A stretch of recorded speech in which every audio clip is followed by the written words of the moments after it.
జై శ్రీరామ్ శ్రీమాత్రే నమ శ్రీ గురుభ్యో నమ 2026 సంవత్సరం జూలై 27వ తేదీ నుంచి 2026 సంవత్సరం డిసెంబర్ 11వ తేదీ వరకు గోచారంలో కర్మకారకుడైన శనైశ్వరుడు వక్రగతిలో ఉన్నాడు. వక్రగతిలో ఆయన సంచారం ఉంటుంది. ప్రస్తుతం శనైశ్వరుడు మీనరాశిలో సంచారం సాగుతుంది. మీనరాశిలో ఆయన సంచారం ఉంది. వక్రగతిలోకి వెళ్తూ ఉన్నాడు. ఆ పీరియడ్ ఏంటి? మనకి జూలై ఎండింగ్ నుంచి డిసెంబర్ ఫస్ట్ 10 డేస్ వరకు ఉంటుంది. ఆ తర్వాత మళ్ళీ నార్మల్ గా ఆయన సవ్యగతిలోకి వస్తారు. శనీశ్వరుడు వక్రగతిలోకి వెళ్ళడము ఒక స్పెషల్ ఇంపార్టెంట్ థింగ్. అన్ని గ్రహాలు వక్రగతిలోకి వెళ్తాయి, కానీ శనీశ్వరుడు ఇప్పుడు మేజర్ ట్రాన్సిటింగ్ ప్లానెట్స్ ఉంటాయి. గురు భగవానుడు వక్రగతిలోకి వెళ్ళిన, అతిచారంలోకి వచ్చిన, శనీశ్వరుడు వక్రగతిలోకి వెళ్ళిన, అలాగే రాహుకేతువులు ఎప్పుడు కూడా వక్రగతిలోనే ఉంటారు. వాళ్ళకి డైరెక్ట్ ఉండదు. ఎప్పుడు వాళ్ళు వక్రగతిలోనే వాళ్ళ సంచారం ఉంటుంది. సో గురు శనులు ఇద్దరిది కూడా వక్రగతి ఒక స్పెషల్ ఇంపాక్ట్ సూచిస్తుంది. ఏంటంటే ఇప్పుడు అంటారు కదా, కొన్ని తారుమారు అవుతూ ఉంటాయి. ఏం తారుమారు అవుతూ ఉంటాయి? శనీశ్వరుడు వక్రగతిలో ఉండడం వల్ల కొన్ని రాసుల వాళ్ళకి ప్లస్, మైనస్ అని చెప్పను కానివ్వండి, కొన్ని రాసుల వాళ్ళకి యావరేజ్ ఉంటుంది, కొంచెం బిలో యావరేజ్ కూడా ఉంటుంది. అంటే లాభపడే రాసుల వాళ్ళకి. ఇప్పుడు ఏ రాసుల వాళ్ళకి ప్లస్ అంటే, ప్రస్తుతం ఏలినాడు శని జరుగుతున్న రాసులకి ఆయన వక్రగతిలోకి వెళ్ళడం చాలా ప్లస్. అష్టమ శని జరుగుతున్న వాళ్ళకి ఇది ప్లస్. అర్ధాష్టమ శని జరుగుతూ ఉన్న వాళ్ళకి ఇది ప్లస్. అలాగే కంటక శని ఎవరికైతే ఉందో వాళ్ళకి ప్లస్. దీంతో పాటు మీ జన్మ జాతకంలో శనేశ్వరుడు వక్రగతిలో ఉంటే, అంటే మీరు పుట్టినప్పుడు మీ జన్మ జాతకం, మీ జన్మ కుండలి తీసినప్పుడు, అప్పుడు శనేశ్వరుడు ఏ స్థానంలో అన్నా ఉండనియండి, ఆయన కనుక వక్రగతిలో ఉంటే కనుక, శనేశ్వరుడు వక్రగతిలో ఉంటే కనుక, అప్పుడు కూడా మీకు ఆయన ఎప్పుడెప్పుడు వక్రగతిలోకి వస్తాడో అప్పుడప్పుడు మంచి రిజల్ట్స్ మీరు చూస్తారు. సందేహం లేదు అందులో. ఇప్పుడు ఏలినాడు శని జరుగుతున్న రాశులు ఎవరు? కుంభరాశి వాళ్ళకి ఏలినాడు శని జరుగుతూ ఉంది. అలాగే మీనరాశి వాళ్ళకి ఏలినాడు శని జరుగుతుంది. మేషరాశి వాళ్ళకి ఏలినాడు శని జరుగుతూ ఉంది. సో మీకు ప్లస్ ఇప్పుడు ఈ వక్రగతిలోకి వెళ్ళడం మీ 3 రాశుల వాళ్ళకి ప్లస్. అర్ధాష్టమ శని ఏ రాశి వాళ్ళకి జరుగుతుంది? ధనుసు రాశి వాళ్ళకి అర్ధాష్టమ శని జరుగుతుంది. వాళ్ళకి ఇది ప్లస్. అలాగే ఎవరికి జరుగుతుంది అష్టమ శని అంటే? సింహరాశి వాళ్ళకి జరుగుతుంది. వాళ్ళకి ఇది ప్లస్ ఇప్పుడు వక్రగతిలోకి వెళ్ళడము. కంటక శని ఎవరికి జరుగుతుంది? మిథున రాశి. వీళ్ళకి ఇప్పుడు ప్లస్. అంటే ఇప్పుడు నేను చెప్పిన ఈ రాశుల వాళ్ళకి కావచ్చు, లగ్నం వాళ్ళకి కావచ్చు. కుంభరాశి వాళ్ళు కుంభ లగ్నం వాళ్ళు, మీన రాశి వాళ్ళు మీన లగ్నం వాళ్ళకి, మేషరాశి వాళ్ళకి మేష లగ్నం వాళ్ళకి, ధనుసు రాశి వాళ్ళకి ధనుసు లగ్నం వాళ్ళకి, మిథున రాశి వాళ్ళకి మిథున లగ్నం వాళ్ళకి, సింహ రాశి వాళ్ళకి సింహ లగ్నం వాళ్ళకి, అందరికీ కూడా మంచి ఫలితాలను చూస్తారు.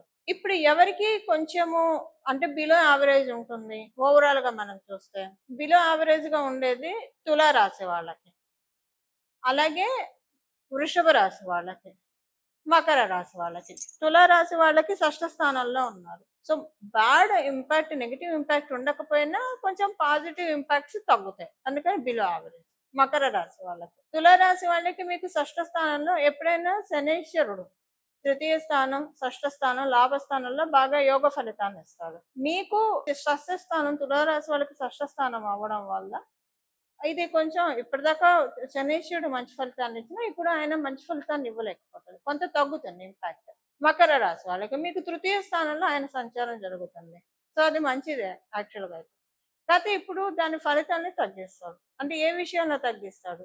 ఏదన్నా విషయంలో కొంచెము ఇబ్బంది పెడుతున్నాడా, మొట్టికాయలు వేస్తున్నాడా, ఇవి కూడా మనం చూడాలి. వృషభ రాశి వాళ్ళకి లాభస్థానంలో ఉన్నాడు. అసలు వృషభ రాశి వాళ్ళకి ఆయన పరిపూర్తిగా రాజయోగాన్ని ఇస్తాడు. ఇప్పుడు ఆయన వక్రగతిలోకి వెళ్ళడం ఏమి చేయలేని స్థితిలో ఉంటాడు.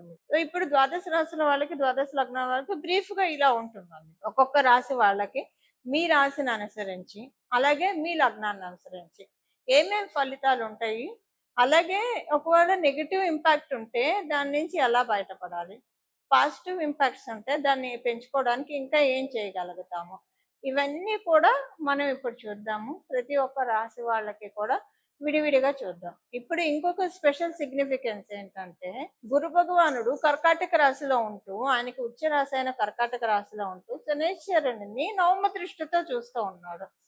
శనేశ్వరుడిని ఆ నవమ దృష్టితో, మీనరాశిలో కదా ఆయన ఉన్నది, నవమ దృష్టితో చూస్తూ ఉన్నాడు. నవమ రాశి అవడం వల్ల ఆయనకి ప్రత్యేక దృష్టిలు ఉంటాయి కూడా కాబట్టి, నవమ దృష్టితో శనేశ్వరుని చూడడము ఆయన ఉన్నది మీనరాశి.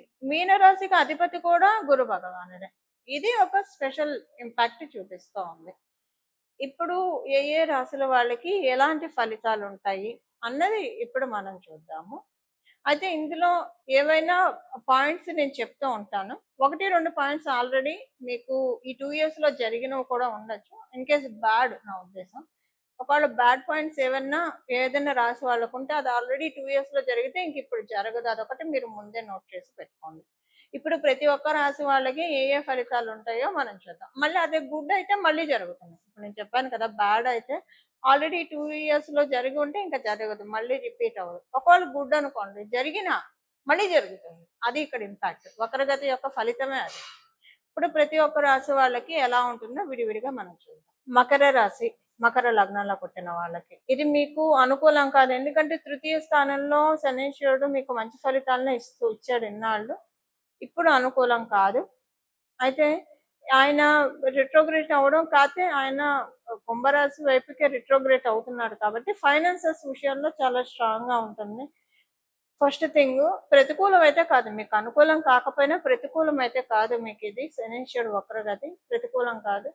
సో అనుకూలము పూర్తిగా అనుకూలం కాదు కానీ ప్రతికూలం అయితే కాదు. ఫైనాన్షియల్ గా స్ట్రాంగ్ అయ్యే టైం చాలా బాగా ఉంటుంది.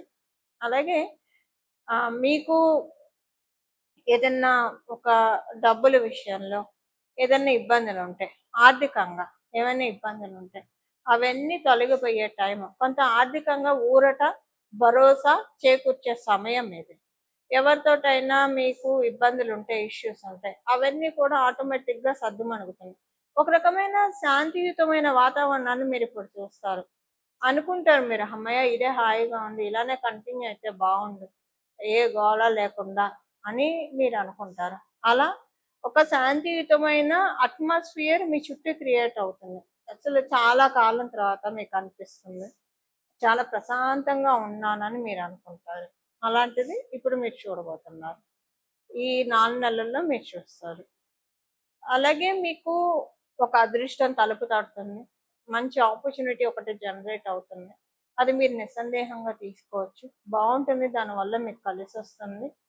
అంటే మీకు అనిపిస్తుంది అదృష్టం పట్టింది. కొన్నాళ్ళు కష్టపడితే పడ్డాం కానీ అంటే సబర్ కా ఫల్ మీఠా హోతా అని చెప్తారు కదా! ఒక నానుడి హిందీలో. అలా మీకు ఇప్పుడు అది పర్ఫెక్ట్ ఏమో మీ విషయంలో అనని అనిపిస్తుంది. మంచి ఆపర్చునిటీస్ జనరేట్ అయ్యే టైం ఈ పీరియడ్. ఇది 4 నెలల వరకు అప్లై అవుతుంది. శనీశ్వరుడు వక్రగతి కాబట్టి అది. సెకండ్ థింగ్ ఏంటంటే ఖర్చులు అదుపులో ఉంటాయి. లాసెస్ ఏమీ జరగవు మీకు. లాసెస్ కావచ్చు, ఎక్స్‌పెండిచర్, అన్‌అవాయిడబుల్ ఎక్స్‌పెండిచర్ ఏమీ ఉండదు. లేదా లాసెస్ ఇవి ఉండవు. ఇప్పుడు మీరు బిజినెస్ పీపుల్ అనుకోండి, బిజినెస్‌లో లాస్ కామన్ కదా! ప్రాఫిట్ ఎంత కామనో లాస్ కూడా అంతే కామన్ కదా! సో లాస్ ఉండదు. లాస్ అంటే ఇప్పుడు ఉద్యోగస్తులకి లాస్ అయితే ఉండదు. వాళ్ళకి ఎక్స్‌పెండిచర్ అని చెప్పాలి. ఎక్స్‌పెండిచర్ కట్ డౌన్ అవుతుంది. బిజినెస్ చేసే వాళ్ళకి లాస్ అది ఉండదు. అది ఎక్స్‌పెండిచర్ లాస్ ఉండదని చెప్పడానికి కారణం. ఉద్యోగస్తులకైతే ఎక్స్‌పెండిచర్ కమ్ డౌన్ అవుతుంది. ఎక్స్‌పెన్సెస్ కమ్ డౌన్ అవుతాయి. వ్యాపారస్తులకైతే లాస్ ఉండదు. ఇది ఇది మకర రాశి, మకర లగ్నంలో పుట్టిన వాళ్ళకి శనీశ్వరుడు వక్రగతిలో ఉంటూ ప్రసాదించే ఫలితాలు. చూసారు కదండి. ఇప్పుడు చేసుకోవాల్సిన పరిహారం. శని మహారాజు కాలపురుషుడు కుండలిలో ఆఖరి రాశి అనే వ్యయ రాశిలో ఉంటుంది. వక్ర గమనంలోకి వెళ్తున్నారు. అది కూడా నవమ రాశి గురు భగవాను నుంచి నవమ రాశి గురు భగవానుడి స్వక్షేత్రము. ఇప్పుడు గురు భగవానుడు కర్కాటక రాశిలో ఉన్నాడు కాబట్టి గురు భగవాను నుంచి నవమ రాశి ఆయన స్వక్షేత్రము. ఆయన నవమ దృష్టితో మీన రాశిని చూస్తూ ఉన్నారు. ఇది ఒక గుడ్ ఇంపాక్ట్ క్రియేట్ చేయడానికి చేసుకోవాల్సిన పరిహారము. కర్మకారకుడు కాబట్టి మనం ఆచరించే కర్మల్ని బట్టి ఆయన ఫలితాన్ని సత్ఫలితాన్ని మనకు అందజేస్తాడు. సో మీకు వీలుంటే ఎంత అంటే మీరు ఏం మంచి కార్యాలు చేయగలుగుతారో అది చేయడమే రెమెడీ. లేదా ప్రతిరోజు కూడా మీరు ఒక 11 రోజులు పెట్టుకుంటారా, 21 రోజులు పెట్టుకుంటారా, 41 రోజులు. ఏకవింశతి మంచిది, 21 రోజులైతే మంచిది. లేదా మండలం 41 రోజులైతే మంచిది. మీకు కుదరదు అంటే 11 రోజులు. ఇంకా 11 రోజులైతే కంటిన్యూగా చేయండి. 21 రోజులైనా అంటే ఆడవాళ్ళైతే 11 రోజులు కంటిన్యూగా, మగవాళ్ళైతే 41 రోజులు కూడా కంటిన్యూగా చేయగలుగుతారు. బట్ ఆడవాళ్ళ సంగతి నేను చెప్తున్నా. ఒక 11 రోజులైతే కన్ఫర్మ్ గా కంటిన్యూగా చేయగలుగుతారు. 21 రోజులు కూడా ఒక్కోసారి కంటిన్యూగా చేయగలుగుతారు. 41 రోజులు అంటే వాళ్ళకి కంటిన్యూగా అవ్వకపోవచ్చు. బట్ అయినా పర్వాలేదు, మధ్యలో ఒక 4-5 రోజులు బ్రేక్ వచ్చినా మళ్ళీ కంటిన్యూ చేయొచ్చు. చేయాల్సింది ఏంటంటే ప్రతిరోజు మీ ఇంటి దగ్గర ఉన్న దేవీ దేవతల ఆలయానికి వెళ్ళి అక్కడ నవగ్రహాలు ఉంటారు కదా, నవగ్రహాలు ఉంటాయి కదా, అక్కడ మీరు ప్రదక్షిణ చేయాలి. ప్రతిరోజు కూడా 41 ప్రదక్షిణాలు చేయాలి. ఈ 41 ప్రదక్షిణాలు మీరు 11 రోజులు చేస్తారా, 21 రోజులు చేస్తారా, 41 రోజులు చేస్తారా మీ ఇష్టం. మీకు కుదిరి సమయం సహకరించి మీకు ఓపిక ఉంటే 108 ప్రదక్షిణాలు చేస్తే ఇంకా మంచిది. ఎందుకంటే కాలపురుషుడు కుండలిలో 1000 స్థానంలో ఆయన ఉన్నాడు. ఇంకా మళ్ళీ ఆయన నెక్స్ట్ సైకిల్ ప్రారంభిస్తున్నాడు. మేషరాశి నుంచి ఇంకొక సైకిల్ ప్రారంభం అవుతుంది. మేషరాశిలోకి ఆయన వెళ్ళినప్పుడు అది ఇంకొక డిఫరెంట్ సైకిల్. అంటే కాలపురుషుడు కుండలిలో మీనరాశిలో ఒక సైకిల్ ఎండ్ అయిపోతుంది. కొత్త సైకిల్ శనేశ్వరుడికి స్టార్ట్ అవుతుంది మేషరాశి నుంచి. సో మేషరాశి నుంచి మళ్ళీ మీనరాశిలో కంటే మళ్ళీ రావడానికి 30 సంవత్సరాలు ఉంటుంది. ఈ 30 సంవత్సరాల్లో మనకి ఇబ్బంది లేకుండా బాగా ఉండడానికి this is the right time. End of the point లో ఈ పరిహారం చేసుకోవడం వల్ల శనేశ్వరుడు మేషరాశిలోకి వచ్చినప్పటి నుంచి ఆ తర్వాత జరిగే ఆయన ఏ రాశుల్లోకి వెళ్ళినా ఇబ్బంది పెట్టే సిచ్యువేషన్స్ ఒకవేళ ఉంటే ఆయన వల్ల అది ఇవ్వకుండా ఆ రిజల్ట్స్ ని తక్కువ చేస్తాడు. ఇబ్బంది పెట్టే రిజల్ట్స్ ఉంటే తక్కువ చేస్తాడు. కానీ ఏదన్నా మనకి బ్లెస్సింగ్స్ ఇచ్చేవి ఉంటే వాటిని చక్కగా ఇస్తాడు. ఇబ్బంది పెట్టేవి యావరేజ్గా చేసేస్తాడు. అలా చేయడానికి ఇప్పుడు మనకి ఇది అత్యద్భుతమైన సమయం. దానికి కారణం ఏంటి, 30 సంవత్సరాల వరకు ఎందుకు సెక్యూర్ అని చెప్తున్నా, ఇప్పుడు గురుబలం కూడా ఉంది. గోచారంలో మనందరికీ ఇప్పుడు గురుబలం ఉంది. కర్కాటక రాశిలో ఆయన ఉండడం వల్ల, ఉచ్చ రాశిలో ఉండడం వల్ల, అది కూడా ఆయన మీనరాశిని దృష్టి పెట్టాడు కాబట్టి నవమ దృష్టితోటి ఒక 30 ఏళ్ళు స్ట్రాంగ్ అండ్ సెక్యూర్ చేసుకోవడానికి సింపుల్ రెమెడీ. మీకు కుదిరితే 41 రోజులు చేయండి. ప్రతిరోజు 108 చేయండి. చాలా మంచి రిజల్ట్స్ చూస్తారు. 21 రోజులు చేయండి, 108 చేయండి. లేదా 11 రోజులు చేయండి, ప్రతిరోజు 108 చేయండి.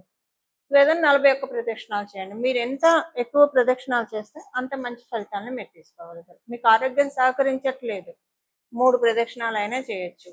లేదు వెళ్ళలేరు, మీరు దేవాలయానికి వెళ్ళలేరు, అప్పుడు గోమాతని దండం పెట్టుకున్నా కూడా మీరు అందరి దేవతల్ని పూజించినట్టే. సకల గోమాతకు ఆహారం తినిపించడం ఏదైనా చేయొచ్చు. బట్ ఆ అవకాశం ఉండి ఓపుకున్న వాళ్ళు నవగ్రహ ప్రదక్షిణ చేస్తే మంచిది. నవగ్రహ స్తోత్రం ఒక 9 సార్లు చదువుకోవడం, అంటే ఒక్కొక్క గ్రహానికి ఒక్కొక్కసారి చొప్పున 9 సార్లు చదువుకుంటే చాలా మంచిది. అక్కడ మీకు గుళ్ళల్లోనే రాసి పెట్టేస్తారు ఒక బోర్డు మీద నవగ్రహ స్తోత్రాలు. ఒక్కొక్క గ్రహానికి ఒక్కొక్క స్తోత్రం రాసి పెట్టేస్తారు. అవి కూడా చదువుకుంటే మంచిది. ఇలా చేస్తే కనుక చాలా చక్కటి సత్ఫలితాల్ని అందుకోవడానికి అవకాశం ఉంటుంది. ఈ విధంగా భగవంతుడి యొక్క పరిపూర్ణ కృపా కటాక్షాలని మన అందరం కూడా పొందాలని చెప్పి మనస్ఫూర్తిగా కోరుకుంటూ మంగళం. నమో భగవతే వాసుదేవాయ.